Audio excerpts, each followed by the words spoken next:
This is the M-Balm effect. Yo, what's happening?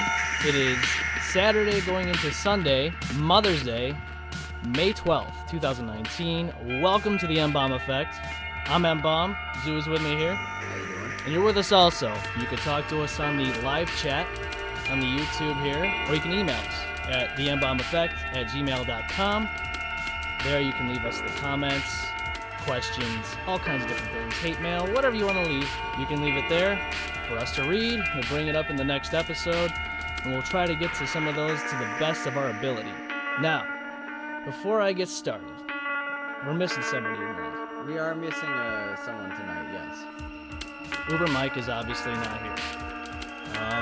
Don't know what's going on with him. Don't know. We're not sure if he's going through some stuff right now, but unfortunately, he's not here. So we have no crazy stories with him. No crazy Uber Mike stories tonight, but I think we'll make the best M-Bomb. That's right. Last night you told him how you had a condom on his car. Oh, yes. We got condom balloon, condom flagging. Yeah, so it's just us tonight, Zoo and M-Balm, doing the live episode here tonight. Now, my first thing I want to get to is, you know that game you play? I'm sure everyone's played it in high school. You sit there, or you stand, or whatever, you're doing something with your buddies, and you just flash one of these. Ah, yes. Yeah, you flash one of these or whatever, and then if they see it, you punch them in the arm. Yeah, we were a little bit more sinister. We would kick each other in the genitals, but Right, so something along those lines. it is now a racist thing to do this anywhere in public. Ooh. This past week, at a Chicago Cubs game, there was a fan in attendance when they were doing a stat, and the announcer happened to be African American, and the guy in the background did one of these. Okay. Now, and all I'm gonna get to is that whoever was doing this had no intentions, I'm sure, of it being white supremacy or any of that stuff. I have a clip here of a news thing here. Let me just get that up real quick. All right. Let's see here. So we'll get that for you. The proof is in the pudding. That's right. Let me just go on here real quick. Here we go. Well, Dina and Steve, the Cubs actively working to track down that person who made that gesture during a live broadcast. That means tracking down who was sitting in that particular seat last night, cheering on the first place Cubs, while also creating controversy. This offense has been hot. The incident happened while former Cub Doug Glanville was on the air for NBC Sports Chicago. A man seated. You saw that, right? Yeah, I mean, You see that, right? It's right there. They're blurring. They're blurring this out. They're blurring it out. I've never seen anything like this before. I mean, I don't know if there's any historical context on to what that could right. mean. I mean, I'm flabbergasted because I'm gonna say it right now. This crap right here, this crap, is the reason why we have Donald J. Trump in office right now. This is why, because everyone's throwing a fit over something, and I'm gonna get to where this even came from, why this is the way it is now. I'll get to that in a moment after all this. Before we get started with that, we have a viewer here that's sitting with us. Go ahead. He's doing this, yes. Okay, because that also means F in sign language. Okay, well, right now it's meaningful in a racist term because I'll get to why this is after we play this clip. Okay. Let's continue on with the clip. Behind him flashed an upside-down OK gesture, which is said to be a symbol of white power. The broadcast cut to a graphic with stats, but the gesture was seen for several seconds. Some have argued it was just part of the circle game, which challenges a person's vision and reflexes, which is what this fan assumed. I thought it was more of like a joke. Like there's the whole, where you put your hand below your waist and someone has to, break the circle. That's what I thought it meant. If it is they're suspected to be the circle game, then this person made a bad judgment call by using a symbol associated with racism above an African-American report. Hold on a second. Before I let this continue, bad judgment call. Now, before this even happened this week, I had no clue that this was even a thing. I had no idea up until this minute now. Right. So this is a load of crap. A load of crap. The circle game or it being racist? I The didn't know racist about part the of it. racist The white aspect power of it. part I of it. didn't know it was racist. I didn't know the OK symbol. It's not. And And I'll tell you F why. symbol for sign language was racist. It's not, and I'll tell you why. If they were doing the circle game, it would have been upside down below their waist, not in the air by their fucking face. Either way. Let's continue. Head who's doing his job on live TV. The Cubs have called the gesture ignorant and repulsive. The fan was gone by the time security went looking for him. The incident comes in the wake of racist emails earlier this year linked to Joe Ricketts, the patriarch of the family, which now owns the Cubs. Outside Wrigley today, many Cubs fans are expressing dismay over what happened last night. I don't know why anyone would want to do that. Especially Doug Granville, great guy. But yeah, just not appropriate. It's absolutely disgusting. That anyone feels they can act that way at all. But especially on live TV. There's kids watching the game. This is something that we're not going to drop. We're actively investigating this, trying to find out who this fan is and how they got access to those seats. They will be permanently banned from the ballpark. The Cubs have already figured out that the seat belongs to a season ticket holder who sold the ticket to last night's game on the secondary market. We're told that Doug Glanville is aware of what happened behind him on the air. He has not yet offered public comment. We're live at Wrigley Field. Nancy Lou, WGN News. All right. I'm going to get rid of this here. Honestly, this is a load of horse crap. It's hogwash. And I'm going to tell you what this even came from, meaning that back in 2017, on this, you know what 4chan is, right? Yeah. Okay, so on 4chan, there was an anonymous user who posted this thing, had a whole thing detailed up in a graph, a photo, showed what all these meant, blah, blah, blah. It was a hoax. Okay. 2 years ago. So 2 years go by, I think people forgot about it, and all of a sudden it comes back up, and everyone's taking it so seriously that they actually believe that this is a white power thing. Either which way you do it, it's still going to be determined as racist because they don't care what way you do it. This is how they are, okay? This is how these people are. Like, you heard those guys at the end, oh, this is disgusting, blah, blah, blah. I don't understand why anybody would want to do this. Well, I'll tell you what. I've seen this multiple times in high school. I've seen it. I mean, the whole game has been going on for over 30 or plus more years. And all of a sudden it means white supremacy? Yeah, I don't want to say, because I don't know the whole circumstances to that, I think it's a little blown out of proportion? Yes. No, it's definitely blown out of proportion. Yeah. And it's crap like this, like I said, is why you got Donald Trump in office as our president, because people are tired of this kind of nonsense. And it's just like, are you kidding me right now? Like, this is nonsense. We have a lot going on in America, certainly, right now. Yeah, and all we're worried about now, we're worried about this now. We're worried about this. Hey, okay, no, that means white power, apparently, now, because... Give me a break. It's a joke, man. Like, this is ridiculous. I've never seen anything like this before. It's a little interesting, to see how this developed. But again, I can't tell you.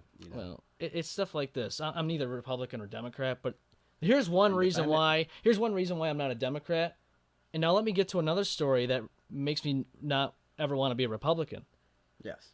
So earlier this week, there was a guy, and he was driving in his pickup truck, and he had the decal on his window saying, "I eat ass."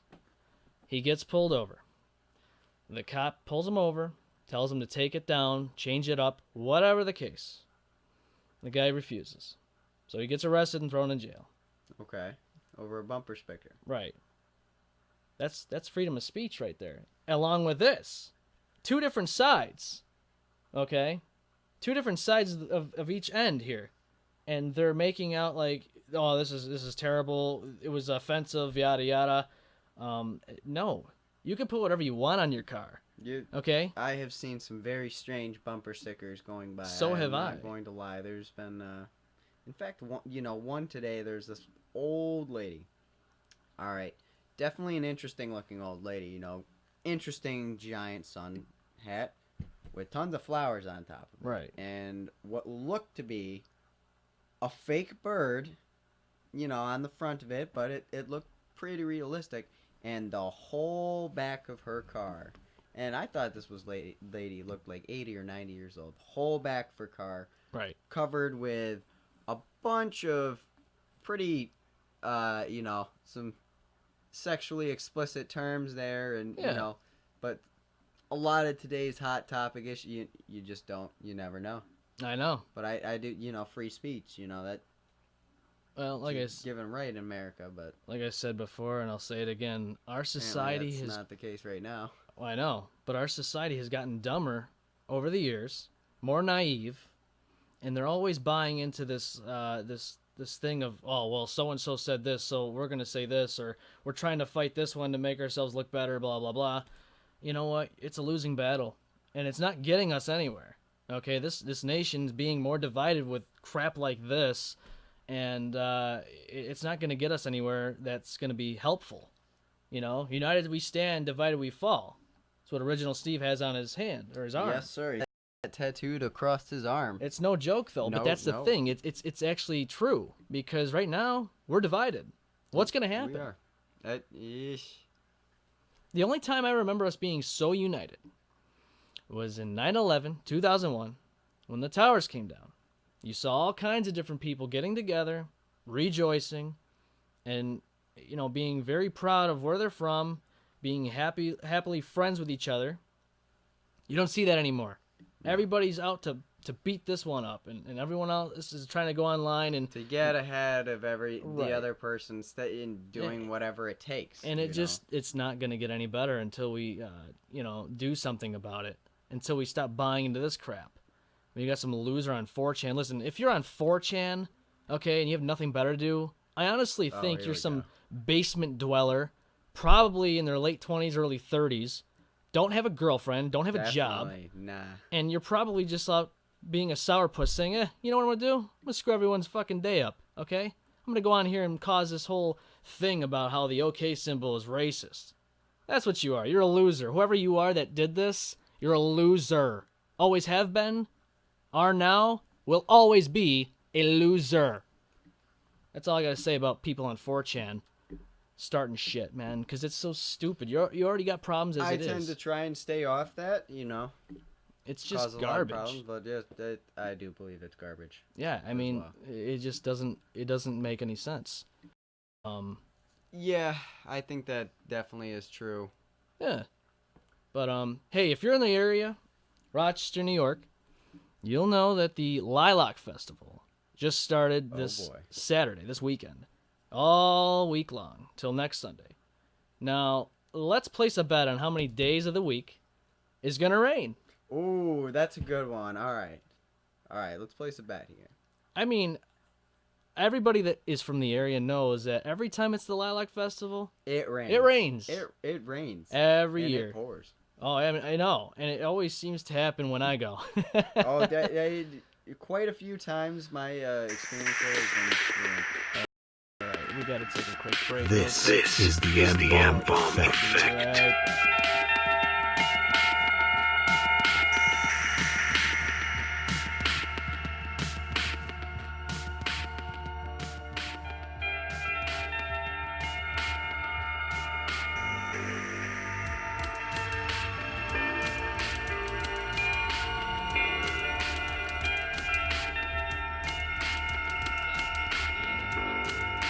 All right.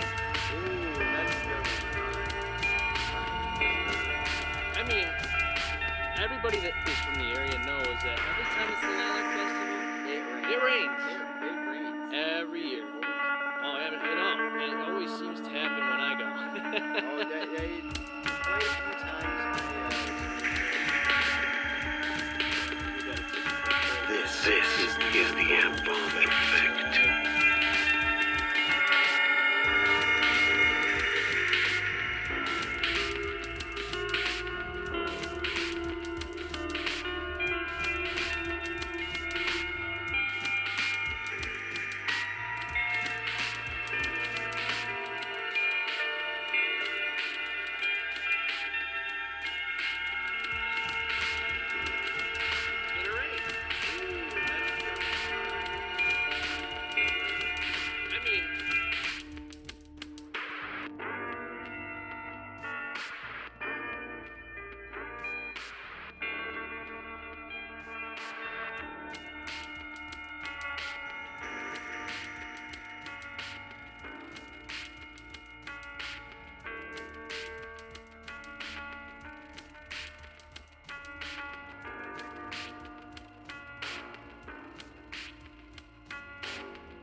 This is the M-Balm effect.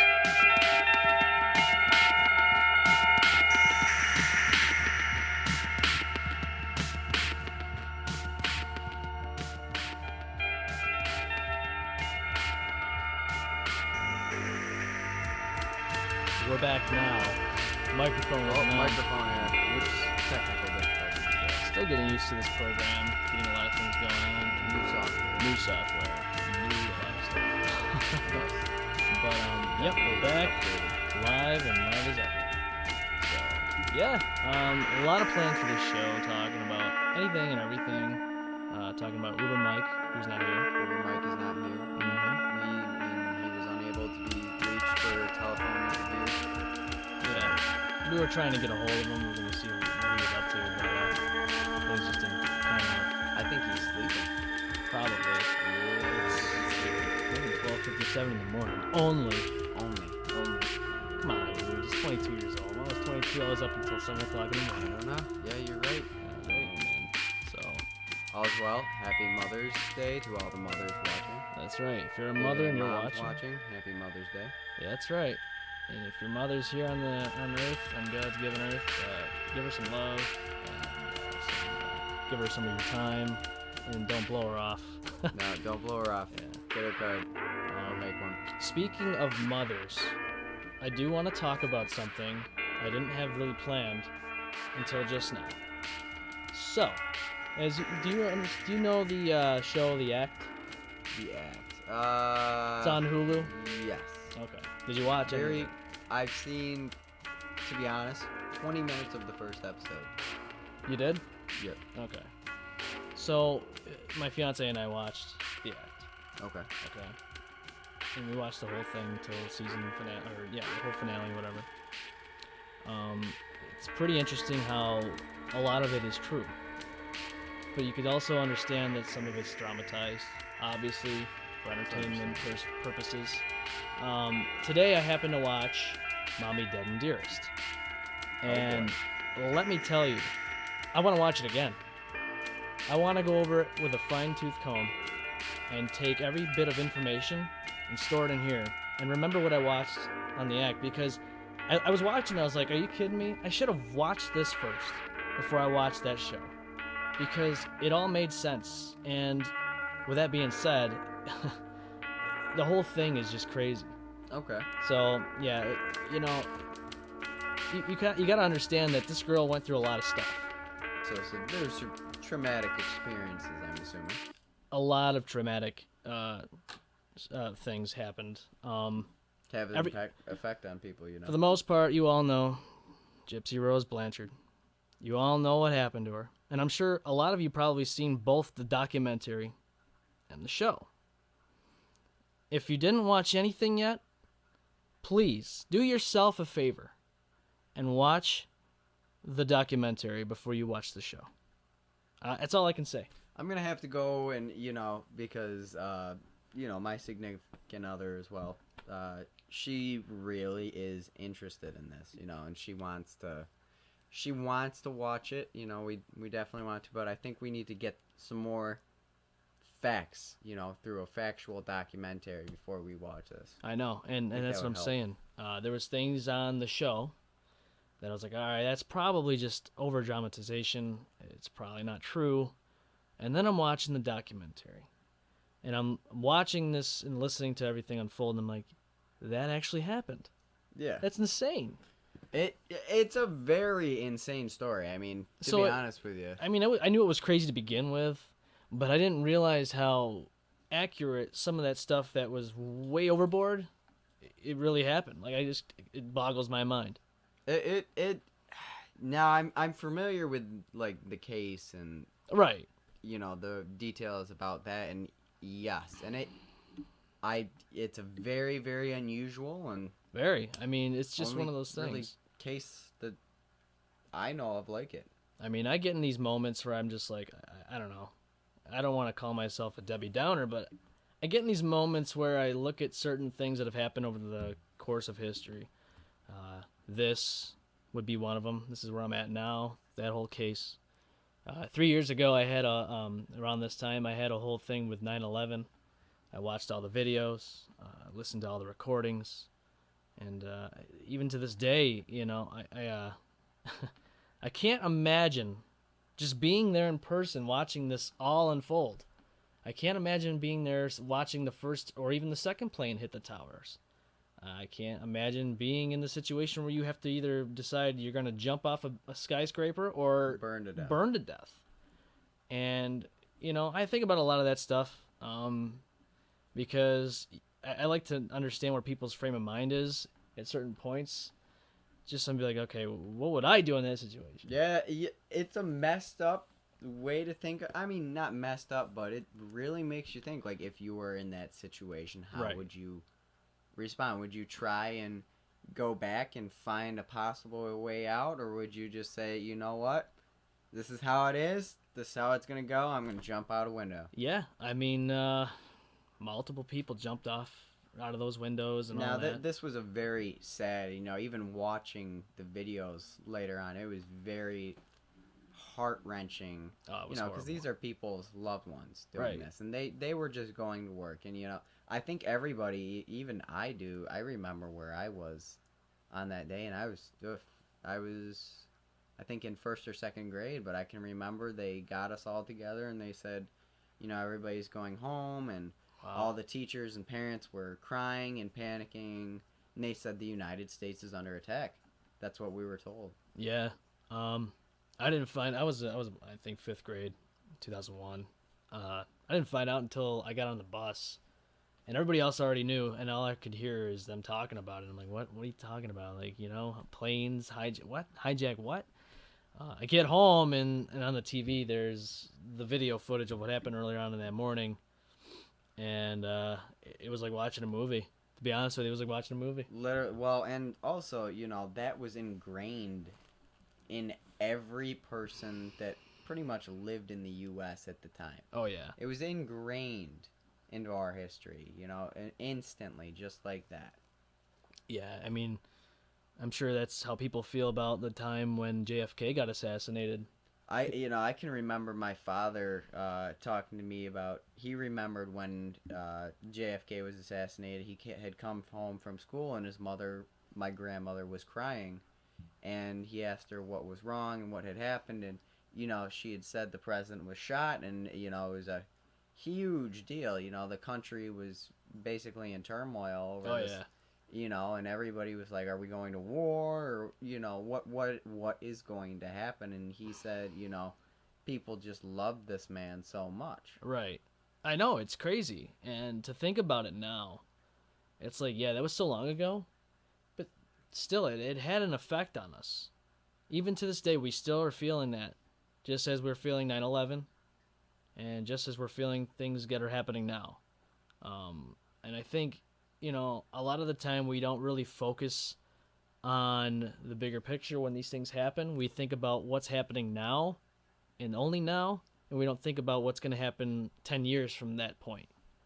So it's just weird. I mean, you got to think. I mean, 9/11 happened back in 2001. And think about the world post 9/11. I mean, airport security. That's what I mean. Everything's changed. Homeland security and all this. And back then, security was a joke. It was a joke. I mean, I can remember when just barely we had taken a trip to Florida, and there wasn't metal detectors and all that like you would see nowadays. You just walk through. Right. You would just go in, do whatever you got to do, and leave. Get on, yeah. Now they're checking your bags. They're wanding you down. They're groping you. They're doing all kinds of things. Okay. And this is all because of what happened that day. Yep. And then you got jackasses that bring other things on there that are liquid form. That happened many years ago now. And now you're not able to bring certain liquids and stuff on planes. Yeah. Because they're worried about it being an explosive. Yeah. So, well, that is, I think it's a good... No, it's a good thing. It's a good thing because, yeah, we don't need any more casualties. Innocent people do not deserve... Oh, that's right. There was a plane... Wasn't there a plane crash this, recently? There was, wasn't there? And there was people that died... There was that plane crash, and then there was the plane that was landing and went off the runway and into the. That's the one I'm thinking of. That's the one I'm thinking of, where people were trapped in the back. Asshole. The fat ass was fucking blocking the right. way. So this nobody fat could get guy. off the fucking plane. Yeah, this fat guy was blocking everybody in. There was a fire. Yes. There's a fire in the back of the plane, and people were like trying to get out, but this guy was blocking the way. And then they came up to interview him or something like that, and he's like, "Oh, you know, I want my refund." Blah blah blah. That's all he cared about was his refund. He didn't care that he was blocking the middle of the frickin' plane, and these people are burning to death over here, and his fat ass is in the way blocking everybody. This guy didn't give a damn. At a certain point, you just gotta realize that, yeah, it's horrible to say, but climb over the seat around the guy. Dude, I don't know about you, but if I was the one in the back, I don't care. I would have done something. I think all those people should have just rammed this guy down, and everybody should have just trampled him out of there. And it's horrible to say, but I know, but if you're gonna save 50 people or one person, right? Exactly. By the time this guy got out, you know, all those people on the plane could have burned to death, and he could have been like badly burned, but still was the lone survivor. You know, right? Exactly. But you know, that's craziness. The kind of thing. Like that's what I'm saying. You got to think about where your frame of mind is. You know, you have these people, you know, shooting up places, clubs, schools, all this and that. And, you know, you yourself are like, okay, well, why didn't somebody do something when the guy was reloading? Yeah, you know. And right. So I think a lot of people, you know, if that starts happening, you go into a fight or flight response and you run. Exactly. But now, I know it's not easy to do when it's happening, but if people had the same frame of mind when somebody's dropping a mag and going for another one to reload, it's too bad that people can't get in that same frame of mind. And just bum rush this loser of the situation. It's you know hard to say that because if somebody, I know it is. It's hard. If somebody knows what they're doing, they can put a new magazine in very quickly and efficiently. But you know, but yeah, like you said, it try depends. Your chances. Right. You know, it's a crapshoot. I just saw this kid. He was like 6 years old or something. He said, if I was gonna go down, I'm not going down without a fight. 6-year-old saying this. Okay, well there you go. And I was like, yeah, you got the right way of thinking. There you go. There you go. You know, it's just sad that we've become a society where this is the norm. Yeah, this is the norm. You know what I mean? This didn't happen when we were younger. No, and not as frequently. I remember when Columbine happened back in '99. I was young. I think I was like 8 years old or something. And these weapons have been available for quite a long time. Oh yeah. But so what is going on? I'm telling you what's going on. Mental illness and how we're not really focusing on it. We're kind of ignoring the actual issue. And this goes for anybody. Sidetracking the issue for other, you know, I feel like it's political reasons. Well, of course. Obviously. But, you know, political agendas. Look, I believe in owning a firearm. Okay? But if there's red flags that say that somebody shouldn't own it, I don't care what red flag it is. If it looks out of place, I'm sorry, but you're not getting a firearm. That's what you know. That's so true, and I mean it. I think it should be in New York State. That is the norm. Right. On some of these other states, not so much, but that's. But even then though, you got these illegal guns going around on the streets. They're not hard to come by. No. And unfortunately, they're not. And we live around the city of Rochester, so you see it all day, every day on the news. Somebody gets arrested for something they shouldn't have. Whether it be drugs or firearms. These things are already in that category. Every day. I mean, look at Chicago. Look at the city of Chicago. I know, it's a mess, man. Statistically speaking, there was a report put out, and I can't remember the sources, but it was on the news. The city of Chicago is now more deadly than Afghanistan. That's sad, though. It shouldn't be. On U.S. soil. That's not good. We have this going on, but I'm hoping that one day this can get cut down to a better statistic, but I unfortunately don't see it happening anytime soon. We'll see. We'll see what happens with it. We would. But as of right now, it's become normal to go to a show, maybe a metal show or whatever, or even go to a movie theater, watching Endgames, and think to yourself, where am I going to run? Where am I going to go? If this starts happening. If this happens. If shit hits the fan, where am I going? Because you only have a split second to figure that out if you're not thinking about it, and it's too late. And somebody might have an exit covered. That's what I'm saying. You don't know. Think about. You don't know if it's 1 or 2 or 3 or even 4 people covering each side. You just don't know. Yeah. But this is why every time I enter a building, I look around. I look for cameras. I look for exits. I look for all that stuff. I look for different ways to get out, different ways to move. Like, I just do that. I mean, they say stay vigilant. You know, it's a good... And you should. Something to live by. But you just never know when you're going to find yourself in a situation. No, and you won't know. Right. You won't know. Always be prepared. That's all I got to say. Yeah. Now, I got a question for you. Okay. We have an interesting article that I saw today. Okay. Okay, we have, a member of the political game in New York, Anthony Brindisi. Okay. What I had read from the article is one of his aides got charged and caught up in an underage prostitution sting or of some sort.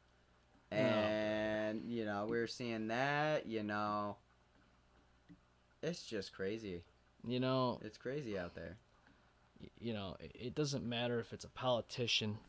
It doesn't matter if it's a priest.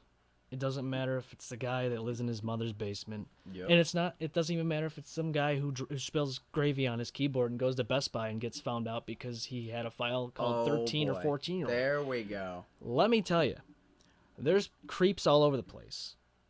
And you probably pass by them a lot on the street. You just don't know it. Wouldn't even know. There's like guys that I knew at one point in time in my life, and then down the road I see them on the news and I'm like, wait a minute here, what's going on here, And then something went on there. Yeah, so you just don't know who it is, and it's not that it's getting worse, it's just getting more prevalent because you got things like technology. Yep. It's easier. You got this app called TikTok. That's dangerous. Yeah, and if your kid's on it, I seriously recommend if your kid is monitoring on TikTok, that. You need to do your job as a parent. Right. You either need to monitor it, you need to get them, or you need to tell them to get off of it, which is probably the best thing to do. Nasty things on there, probably. But oh yeah, we've heard stories. We've heard a lot of, and I just look when I was growing up, we had a Windows 98, and I would go on AIM. Yeah. AOL Instant Messenger. Messenger. Then you had MSN Messenger. I've met a lot of people on both brands, whatever you want to call it. And some of them are from Canada that I know. Some of them are from, just the New England area, stuff like that. I've met a lot of people along the way. But who's to say who they were at that point in time? You don't know. The only time I ever knew somebody was actually real is when they went on webcam. That's about it. And we had an actual conversation. Other people don't have that luxury. No. But now we have these guys. We have phones right here.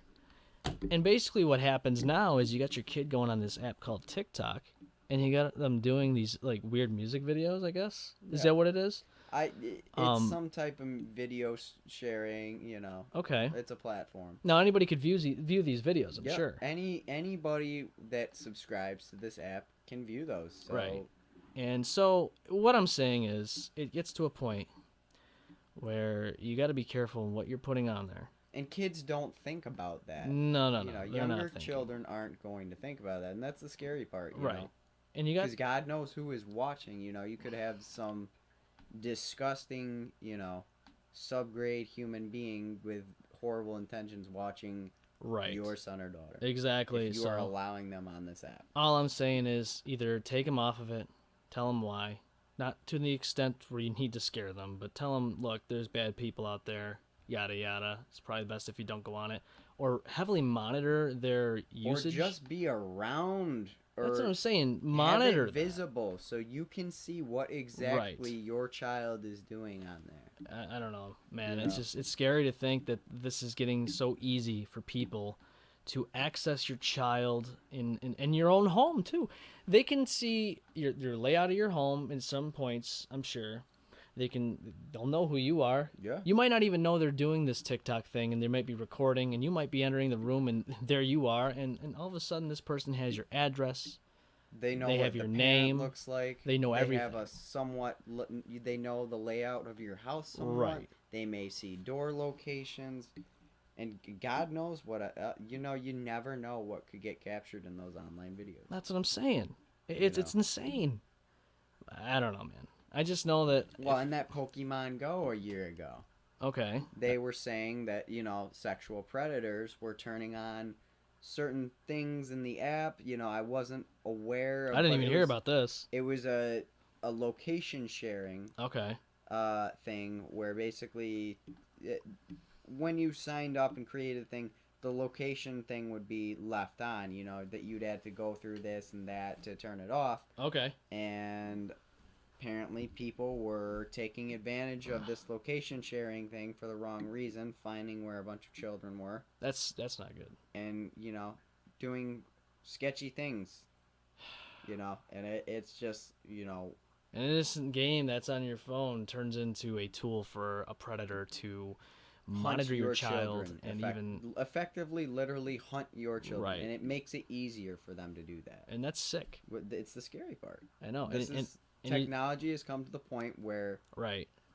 It's come to the point where it's become dangerous. And I shouldn't be doing this anymore because... Oh, yes. I didn't even think about it. See, I do that all the time. Just wanted to clear the air. We no disrespect. No disrespect. It's just a natural habit before this whole thing came up. But anyways, yeah, your children, look, you don't want to take away things and try to make it so they're restricted on everything. You don't want them mad at you, but on a certain point, you need to be responsible and educate your children on what could possibly happen. Not scare them into it, but educate them. Listen, a 5-year-old doesn't need an iPhone. Okay, doesn't yeah, need if an your iPhone. 5-year-old, if you give your 5-year-old, I didn't have a phone till I was 13 or 14. I think, yeah, and even then it was a flip phone. It didn't even send pictures. My parents had any picture blocks, messaging. No, I didn't even have text messaging until I was like 14 or 15. That's how bad it was. But wow, that's a different story. Yeah, no, I know. I was totally deprived. Yeah, well, sometimes it's better that way, so you're not getting hunted down by these pedophiles. Yeah, no. You might not have your local priest looking at you and saying, "Oh, God, look at that kid." Local priest, yes. Never had that problem. Me neither. But yeah, we're gonna wrap everything up. Before we go though, I want to say that we're probably gonna start doing this more on a regular basis. Yes. Probably doing it on the weekends, the live editions. Gonna have some guests. Yeah, we'll have some guests. I'm sure Uber Mike will be back in studio. I definitely can guarantee that. This guy, I don't know, man. We got to get him up there. We got to put him on a. We got to get him pumped up here. Yeah, we got to get his mood back up to where it needs to be. Yeah, get the energy levels flowing. Yeah. Like get this guy back to where he needs to be. Maybe next time we'll take him to a bar and we'll get him hammered. And yeah, I think that definitely. I think that needs to. Him up a bit. Yeah, have that guy at Silver Ball Saloon beat him at pool. Oh boy, yeah, we definitely need to sharpen our pool skills after that. Yeah, it's been years since I played pool, but Anyways, we will be back live next weekend. Drop some comments. Yes, please. And this is just our beginning. We're just starting, so hang tight. We'll be back live next weekend. This is the M-Balm Effect. We'll see you, folks. See ya.